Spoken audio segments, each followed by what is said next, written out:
I am back, and I am back with one of the most exciting bantamweights on the East Coast. I am talking to my friend who happens to be the former NEF Bantamweight Amateur Champion, Billy Markle. Billy, how are you doing, my man? You look great. Oh, thank you, brother. How you doing today? I'm doing good. Just finished sparring down at Nicotone MMA and ready to rock. Well, I will tell you this. I'm glad I'm not Stephen Lee. I'm glad I don't have to see you on September 7th. But I have seen you in Atlantic Nine. City. Oh, ninth, my bad. But I have Mm-hmm. seen you in Atlantic City, and you're a pretty fucking scary guy. I can say that from firsthand experience. You're pretty fucking scary. And Honestly, one of my favorite memories of all time. it was one of my favorite memories of all time. So for people who don't know, it's a funny story. I actually was at the CFFC fight in Atlantic City where Ryan Risco was fighting.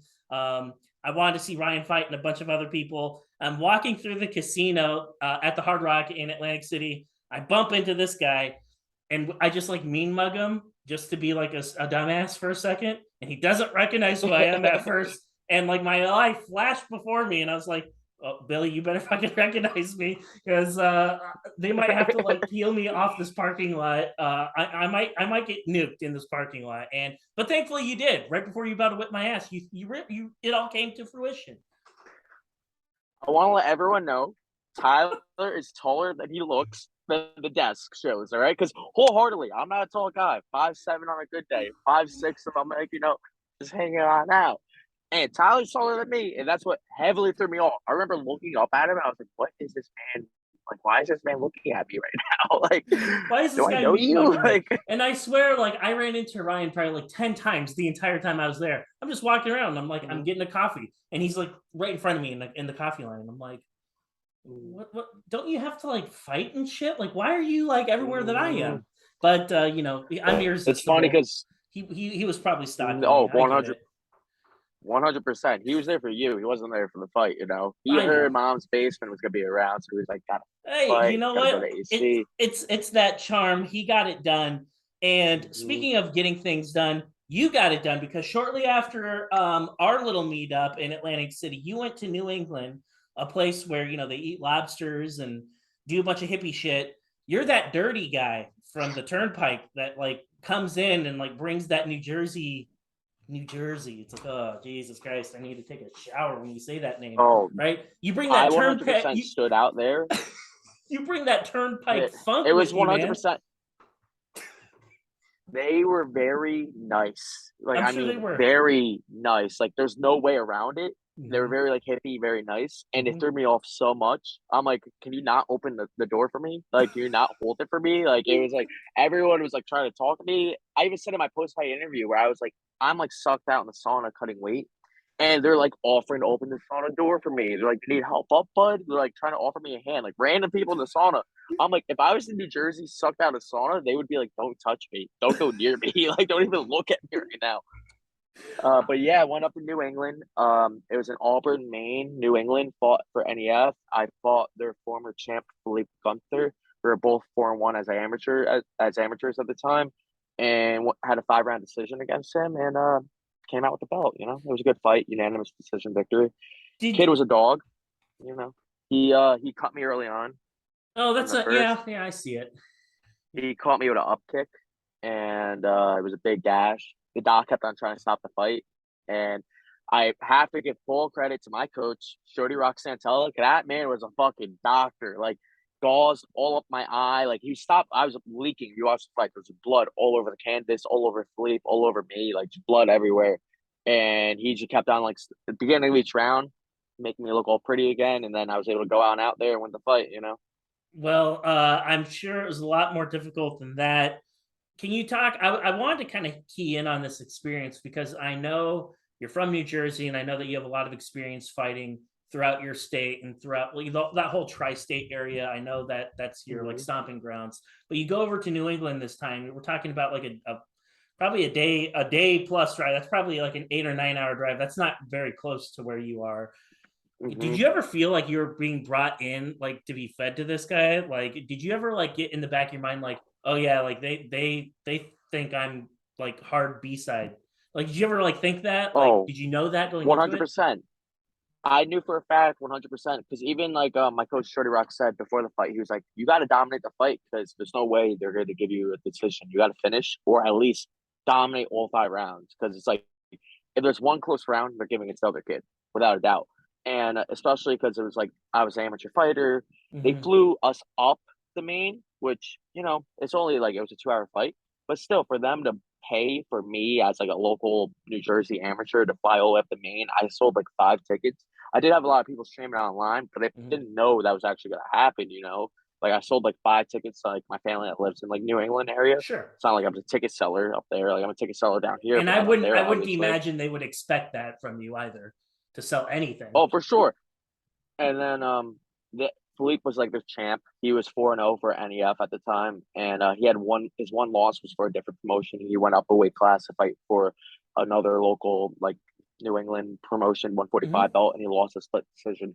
But yeah, I 100% thought that they wanted me to kind of lose. I thought that they thought that it was gonna be a good matchup for them. But New Jersey's we're kind of built different. Even like Bon Jovi, Bruce Springsteen, Billy Markle. Come on, it's like we're built a little different. We're a little tougher.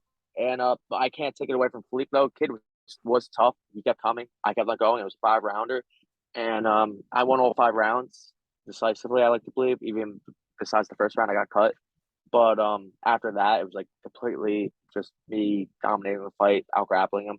And also, it was funny because like game plan wise, my original game plan was to keep it standing the whole fight. Like I was Mhm. original game plan was like jab move, and then later on in the fight, try to like pick on up and try to like hit body head, come up and over and try to get her finished. Like probably like round 3, round 4.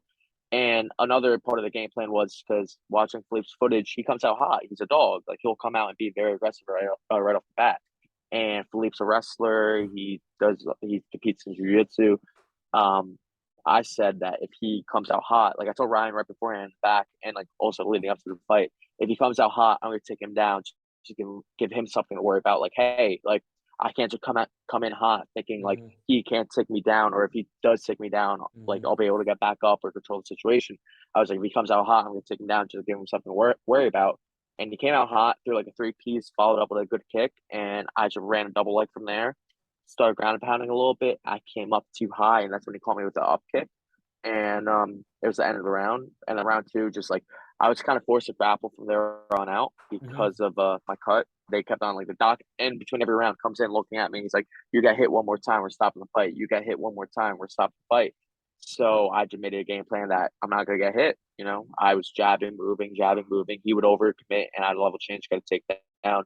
I worked a few submission attempts. I almost got him rear naked. I almost got him a triangle. I ground and pounded him a lot, but he was able to keep coming. Got to give him credit. I also got to give him credit. If I was him, I would have been punching my eye over and over off his Yeah, back. of course. He'd hit me a few times, but it was like I just ducked my head hard into his chest over and over. I was like, nah, sorry, not today. But I did think that if they kind of brought me in to lose. Yeah. But after watching like Philippe's footage before the fights, before like we agreed everything, I was like, bring me in to lose, I'm gonna win. I like the matchup, and yeah, they were all very respectful though. They were very nice. Again, Maine, New England, weird, very nice. Like it made me wholeheartedly made me uncomfortable how nice they were to me. I'm not used to people being nice to me all the time. I'm like, all right, please, like I'll be fine. Please don't help me. Like, I think it's one of those things where just for you and your career, it was such a really speaking for you, it'd be like, what an opportunity to like get out of the tri-state area to fight in a place where nobody wants to see you win, and to just like get that experience of being brought in hard blue side as an amateur. I don't think a lot of guys like really experience that until they're on the professional scene, and you were able to for do that, sure. right? And you were able to go in there, get a win in enemy territory, and take that kid's belt. When you're on your way home, did you know, like in the back of your mind the entire time, like that's it for me? Like at this level, I'm going up. Like what kind of One went through your hundred mind? percent. Like what made you decide that? Yeah, I'm still a young Um, dude, but I'm ready for this next step. What made you decide that? Wholeheartedly, I thought game plan wise, I listened to my coaches. Like, again, like I got to shout out Shorty Rock again. because I am very thankful that he got me the opportunity to fight up in Maine, whereas like not a lot of amateurs get to travel to different states and fight for titles. And especially I got flown up to Maine. They provided a hotel for us. Like they treated me as if I was like a professional fighter there to fight for them. So they took care of us pretty much. We did have to drive back, but that's like a little spin-off story that's kind of funny. But it was definitely an awesome experience. I felt like I was a pro level fighter, traveling, flying out the day before weigh-ins, cutting all the weight, doing everything, and like seeing a new area. It was definitely a very awesome experience. And I had a plan originally. I thought that I was gonna go pro before I fought for Maverick and broke my hand last Mm-hmm. June, a year and some odd months ago, a year and a month ago.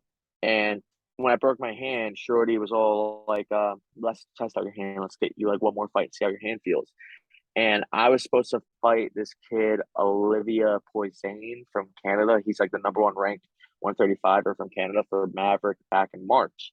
And 10 days before the fight, 12 days before the fight, he pulled out for undisclosed reasons. It is what Mm-hmm. it is. And they couldn't get me a matchup like right away. And Shorty reached out to me. He was like, hey, Natty Ice, she's been on the show, one of my good friends, one of the best pro female fighters in the area. She was fighting for NEF at the time. Well, she already agreed to fight for NEF at the time. And he was like, they're looking for someone to fight their 35 champ. Would you be willing? And I was like, yeah. So I pretty much went from one camp for Maverick in March to fighting for NEF beginning of May. And went camp to camp.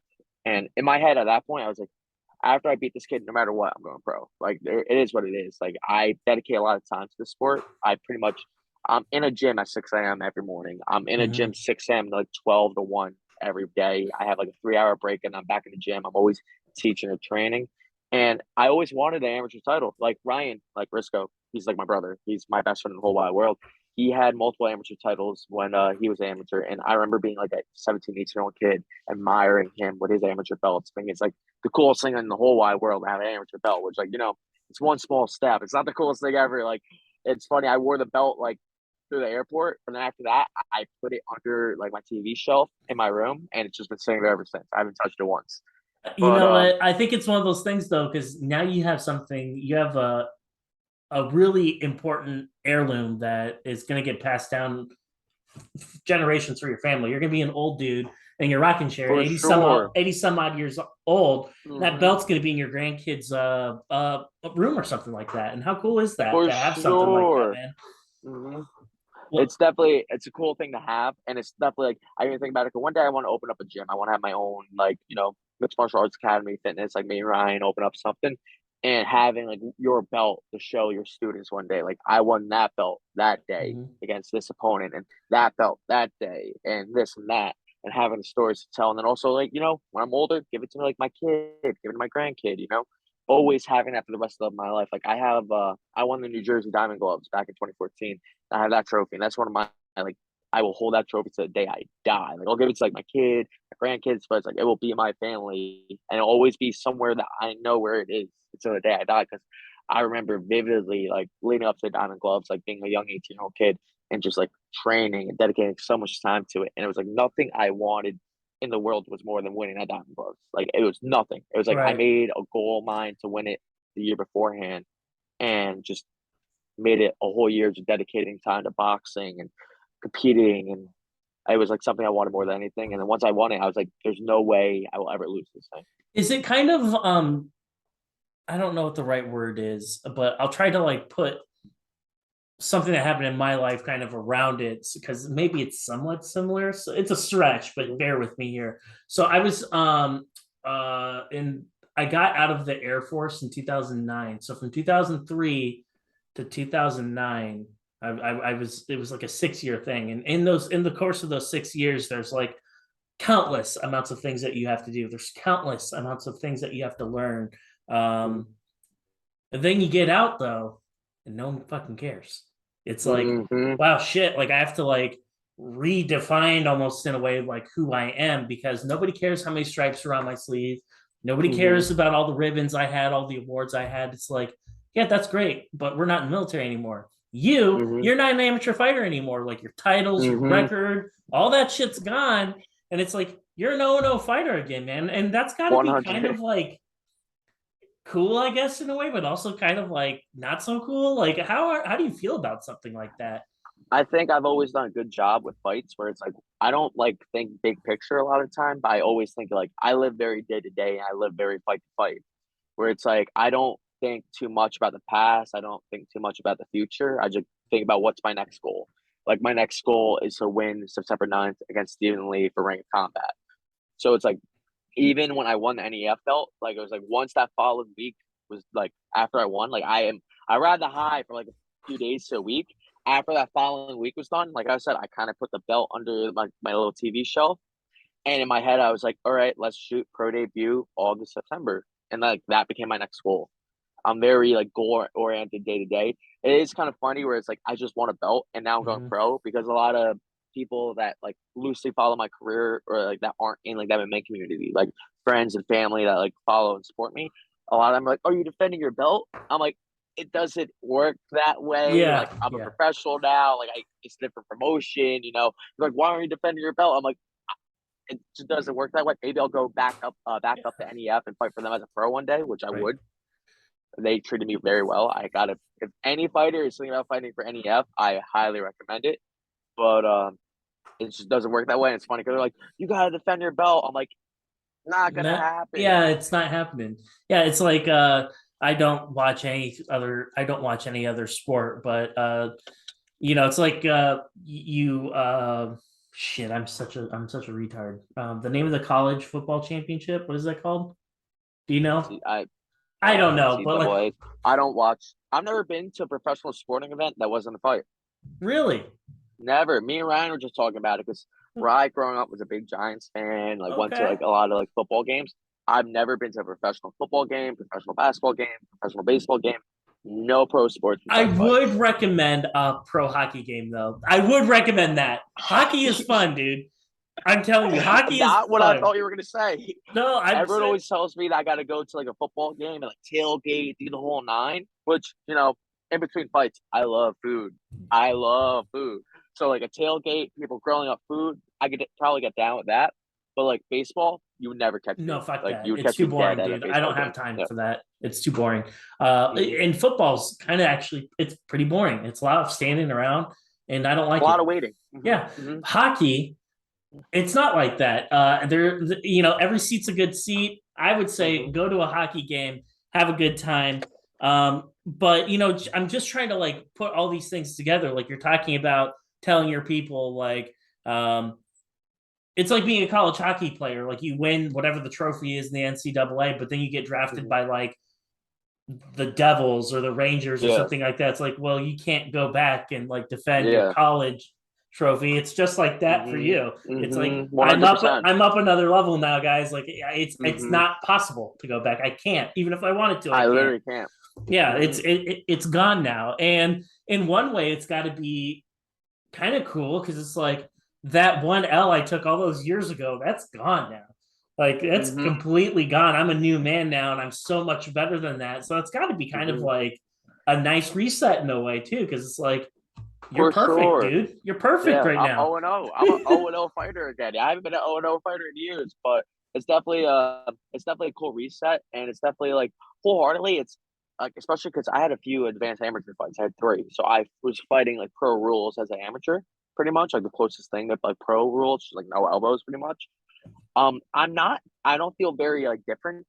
Like training kind of stays the same. Like I always train 2 to 3 times a day. I always get like multiple sessions in, and I spar regularly. Mhm. But I don't feel too crazy, but I feel like it's gonna be very nice when it's like, for instance, like when I throw my first elbow, when I get my first paycheck, like moments that I never got to do as an amateur, like getting paid to actually do what I love. Like obviously, like all the amateurs here, they probably mentioned like you got ticket sales, you might be able to get some good sponsors to pay you, but it's like being able to actually get like a decent, not like a huge chunk of change, chunk of change, but getting like a little payday, after Yeah. a fight, like being able to go buy dinner after, use that money for something, definitely gonna be something cool and a great feeling. Yeah, I mean, who complains about getting like 2 grand? Like, hey, good job for winning. Here's 2 grand. Who That's what would I'm complain saying. Yeah, about that? no, yeah, no, for sure. Like, I'm very much excited just to get like actually paid and like, especially because like amateur fighters and like, based on the states, like you have to get like a lot of medicals done. So It like costs based on the money. medicals, that's gonna cost. a pretty penny. Like I spent like $600, $700 on medicals before. I don't like I have health insurance, but I have like good health insurance. So I kind of do it through like a whole private company that works for a lot of fighters. Mhm. And so it's like I usually have to pay out of pocket. I usually try to get like sponsor self supplement that, but it still costs a pretty penny. So it's like now knowing at the end of the day, like after this fight, I will get paid like $2,000. It's like that's a nice feeling where it's like, you know, when I spend like if I'm doing extra PT sessions, like if like working on my Muay Thai coach Frank Wells, like, you know, if I'm doing like extra sessions with him, like I know I'm gonna make money back at the end of the day. If I'm paying for these medicals, I'm making money back at the end of the day. If I'm paying for like extra cryotherapy or anything that I need to help recover me and like make sure that I'm ready to train the next day, I know down the line I'll make a little money more, a little bit more money.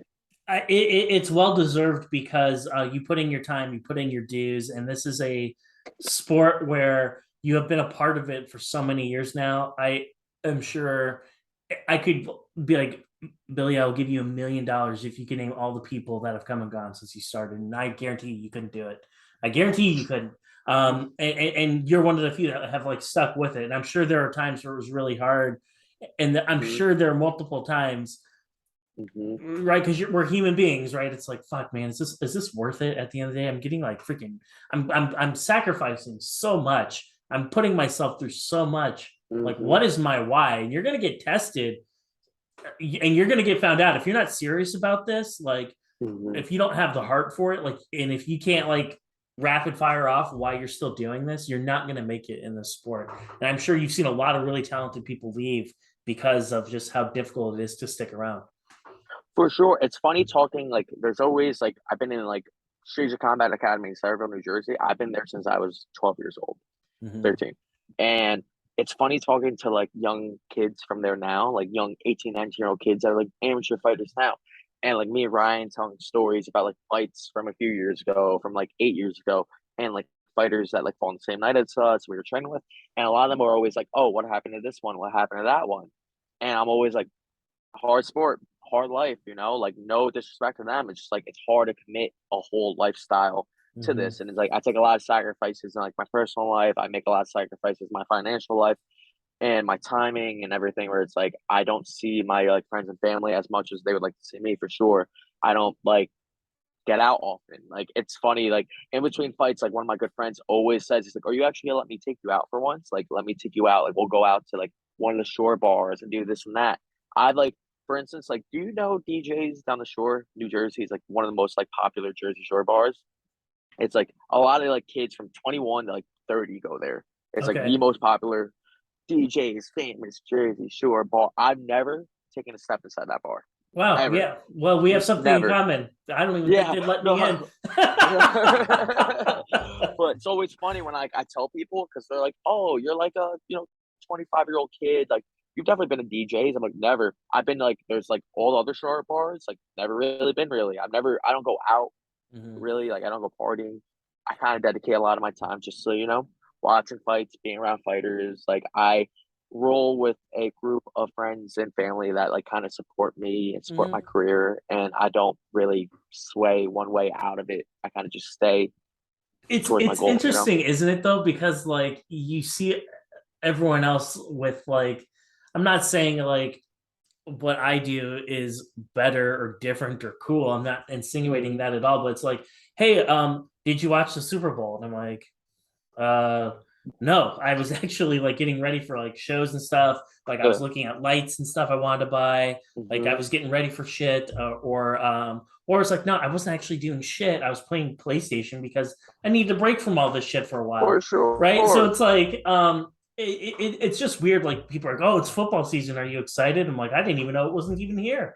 Like I was like, so no, I'm not. And like I realized just how little I have in common with so many people. Like people are just oh, are you still talking about that UFC stuff? I'm just like, still talking about it. Yep. And they're like, oh wow, are you gonna be like that Joe Rogan dude? I'm like, sure, absolutely. Yeah, I'm like, yeah. I don't even like argue with people anymore, bro. I'm just like, yeah, okay, cool. But I just think like where you are, it's so cool for you to actually like see a reward as small as it is, for just all the years, all the sacrifice, all the dedication.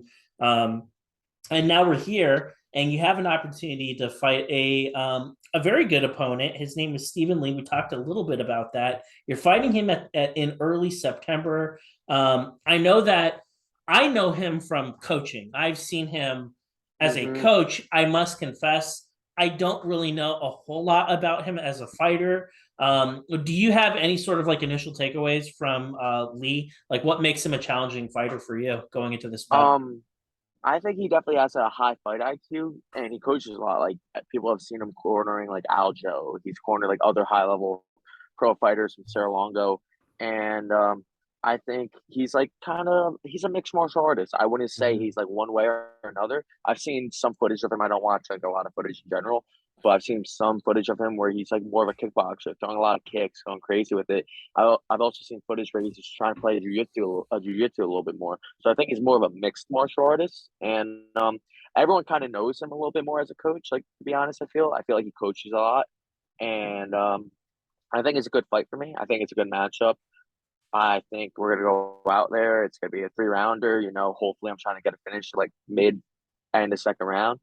And I think it's just like who's gonna be the better mixed martial artist because I do like that he is a mixed like in theory a mixed martial artist, not like a one Yeah, trick pony. yeah. I like where I have like range that like if I can strike a little bit, I can strike a little bit. I could grapple a little bit, I could grapple a little bit. And we're gonna see who's the better mixed martial artist on that night, and I'm gonna come out with my hand raised. And we are not that far away from it. We're talking about slightly over a month from that day happening, and you'll be Mm-hmm. making your professional debut, man. Like that moment you've been waiting for your entire life since you were a kid. Mm-hmm. It's gonna come to fruition. You're gonna have that moment, and I would almost guess in a way it's almost gonna be like making your first. It's like making that first walk, Oh, right? 100%. Again, like I kind of like I don't get too high, I don't get too low about Yeah, fights. you I kind of get can. a little bit hyped up beforehand, Yeah. but it's like I'm very middle ground about stuff.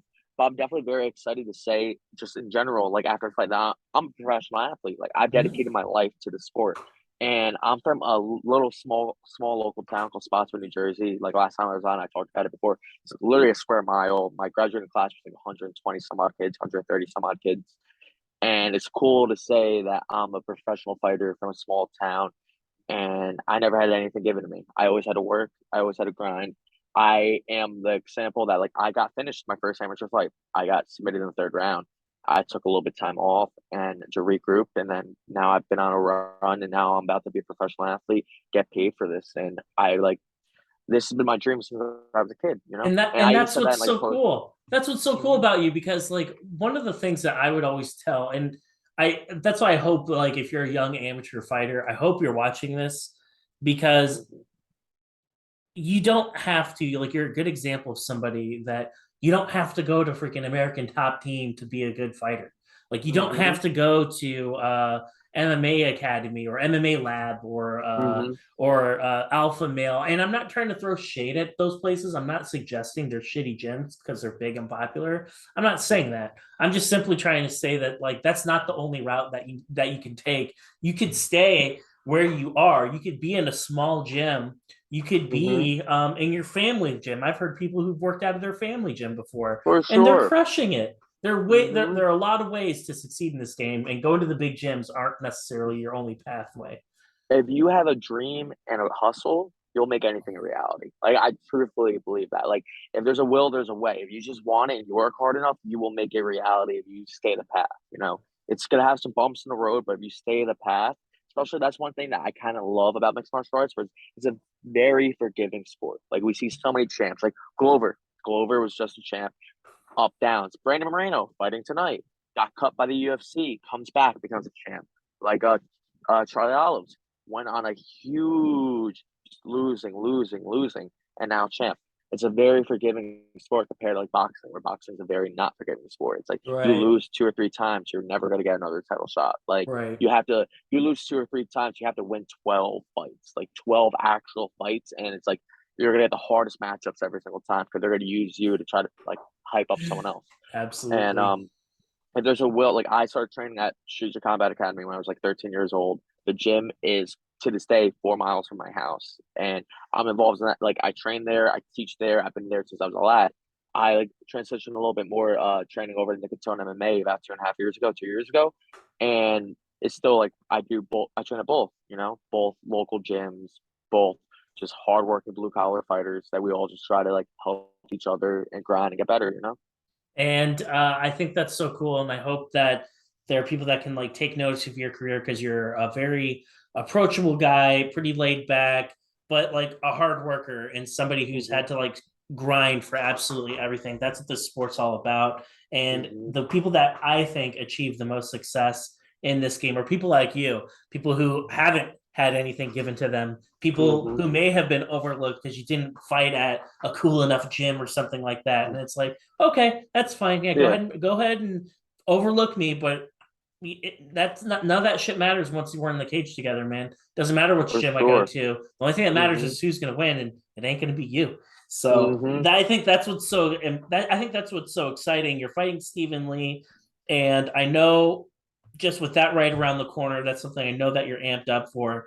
But 1-0 against a guy like that, like already you're talking about like making a name for yourself off of a guy who's already well known in your area. That'd be a huge feather in your cap to get that guy and to beat him.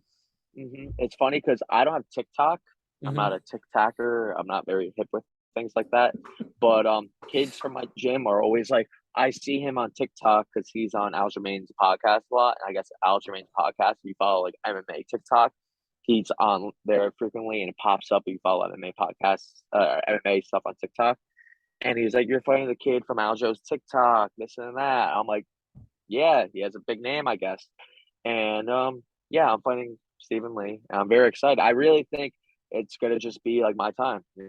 I've dedicated my life to the sport, and I think it's finally my time to go out there, get paid, put on a dominant performance, go 1-0, and just see what's the next step after that. I am absolutely jacked for it. Before I let you go, I have to ask you one question. Shoot the breeze. And it's simply this. Who do you got tonight? Are you on Team Pena or are you on Team Nunez? You knew I was going to ask. So there it is. Tell me what side. I'm very split between this because I think Amanda Nunes is the better fighter. Like I think she's better overall. Like I think she's better striker, better grappler, bigger, stronger, faster. But I think Pena kind of mentally broke her in the last fight. And I think wholeheartedly it's really just based on if Amanda Nunes is allowing that, like her getting broken to get to her. I kind of think she's going to. Like, I think she's not going to be mentally recovered. I didn't watch this season of Ultimate Fighter. I don't watch Ultimate Fighter. Okay. I think it's kind of lame, personally. It's kind of dying out, like 100%. Yeah. But if, like, for instance, if they were talking a lot of smack this whole season, and Pena was, like, kind of like, putting it on Nunes smack talk-wise, I think they'll just get into her head even more. Like, this girl just finished me, and now she's talking smack to me. I think it was just getting in Nunes' head even more. But I don't think Nunes is going to be able to keep up with Pena unless, like, if she shows up like old Amanda Nunes, I think Amanda Nunes wins decisively. Like, not even a close fight. But I think Pena has her number. I think Pena broke her mentally the first fight, and I think she's going to break her mentally again this fight. I agree with every single thing that you said. I would also go as far. This is really controversial, but I said it in my Pick'em podcast with my friend in Australia. That came out. So if you guys are interested in that and you happen to be, watching this, whatever card that we're doing, I promise we have a pickup show. We can talk about that. I'll put that in the description of this video if you want to check that out. But anyway, Billy, I'm mentioning that because we started talking about Mike Tyson because my friend is actually a boxer. And we started talking about Mike Tyson when we started talking about this fight. And he's like, Nunez and Mike Tyson are like the same person. I'm like, well, what do you mean? They're like, they're amazing. But if you look at every single one of their fights, the ones that they've lost, they quit. They aren't nails. They're just hammers. And that's why Mike Tyson, for as great as he is, you can never call him one of the greatest of all time because he never could get his ass whipped and come back from it. He only knew how to do one thing, and that was to whip people's ass. And it works out until it doesn't work out. And I was like, golly, I'd never thought in a million years like that would make sense to me, but it totally made sense to me. I refer to like there was a theory on a show I watched as a kid where it's like the slay the dragon theory, where it's like once someone slays a dragon, it feels like they can slay a dragon. For instance, like I refer to that a lot where like Anderson Silva was the dragon for a period of time. and untouchable. Like people would mentally break themselves before going into the fight. And then once he broke, everyone like, he's won fights. He's still winning right now. But it's like Yeah. not like it's not the same as back then where it's like everyone goes into that fight like, oh, I'm gonna lose. I'm gonna fight Anderson Silva, but I'm mentally beating myself before the fight. And the same I refer to like Ronda Rousey. Ronda Rousey was untouchable for a period of time. I do think women's MMA took a big step up since then, but she was Absolutely. so untouchable. And then look at her last two losses, or like bad, like not even like, oh, she got caught. It No, was they were bad bad. losses. They She were got bad. mauled. Yeah, Hmm. they were bad. And I think if she came back, it would be the same way. Oh, I know so. And Hmm. that's what I'm looking at it. It's just kind of like you saw Amanda mentally break in that last fight. Like she was throwing everything that she had to Pena, and Pena kept getting up. Like Hmm. Pena was getting smoked, and she kept getting up. Every single thing that Amanda was throwing at her, it's just like, yeah, I'm still here. My training partner, Mark Gray, when he fought in the Florida card, we had a Mm-hmm. whole conversation about mentally breaking opponents because it was like his opponent that night came out very confident, like Mm-hmm. hands low, whipping hard leg kicks, whipping hard head kicks, like just ready to like go at it. And as the fight went on, Mark kind of just kept the pace going and mentally broke him as the fight went on. And I think that's like a skill that fighters should have. And I think a skill that fighters should have is also being able to like, not be broken, where like, you got to be able to handle the storm and just keep going. So Miles Lee, I know you've heard of Miles Miles Lee. Lee. Yes, yes, Miles yes. I Lee, know Miles Lee. yeah, I don't know him personally, he but I've got seen him choked out fight. last night. Hmm. And he lost to a guy, Donovan Beard, heavy blue side, heavy B Hmm. corner, right? 30 Hmm. years old, 6-1 record. But I mean, come on, CFFC, if you know anything about Yeah. them, it's like they want their Philly guys to win. They all are from Yeah. the Henzo Gracie thing. It's Hmm. like, I'm not an idiot, right? So it's like Yeah. I know that, but he was whipping Beard's ass like the entire fight. Beard throws up a Hmm. triangle and catches him at the very, very end of the fight. In the Oh. fourth round, with like 2 minutes left, chokes him out in a Uh-huh. triangle, and now he's your champion. And dude, he probably got 10-8'd at least like in two of the rounds before. Like he was Oh. getting, he did not You're have getting one whooped. round. Oh, he was getting Damn. fucking worked, and he choked him Oh. out. And how's I'm gonna Miles have to go gonna? back and watch. Oh, dude, it was. I'll say this: like Miles Lee is he's gifted. Hmm. I like him. I respect him. His grappling's really good. His jujitsu's good. He does a good job keeping top control. When he does have Hmm. top control, though, I'd like to see more ground and pound out of that guy. Like it's just kind of boring watching him work a little bit on the ground. Maybe it was just Hmm. a weird fight I caught him in. Maybe there are other Hmm. things that are going on the ground that I just couldn't see because I don't fight. But I was just like, dude, like Yeah. throw some freaking elbows at this guy's face. Like you don't have to go Hmm. for a freaking triangle choke every single For time you're on top sure. of him. Like Hmm. work, stay busy, Yeah. and Just and stay busy. and he wasn't, at least not to me. Um, but yeah, Donovan Beard, dude, like this guy with like Donovan 500 Beard. followers on Instagram, fucked him up. It was great, That's dude. I awesome. loved it. I like stuff like that though. I love it. Dude, I am like hard B side. Like anytime Yeah. somebody's coming in as a heavy dog, how Who can you doesn't love not, an underdog story? Come on, dude? like Rocky. Who doesn't, man? And yeah, it was so freaking cool. Um, Billy, can you talk a little bit about just your fight on the 9th? Do you have information? Are you selling tickets for that? How can people watch your fight? It will be streamed. I'm not exactly sure the streaming service that they will be using. It might be like Fight.tv. Not exactly sure. Don't quote me on the Fight.tv. I have tickets. They just came in yesterday. Actually, you could DM me, and if you have my number or anyone like who like my people that know, follow me. You could DM me, call me, text me, and I will personally bring you the tickets. And whenever I see you, I have multiple tickets ranging from $50 to $135 based on like seating sections and everything like that. And I'm still taking sponsors, and I will have my T-shirt signed for this walkout tee within next week or so. So, uh, follow me, Remarkable135. And T-shirts coming, sponsors still accepting. I have tickets. 9-9 Tropicana, Atlantic City. Billy the Remarkable Markle versus Stephen Lee. Bada bing, bada boom. Be there or be square.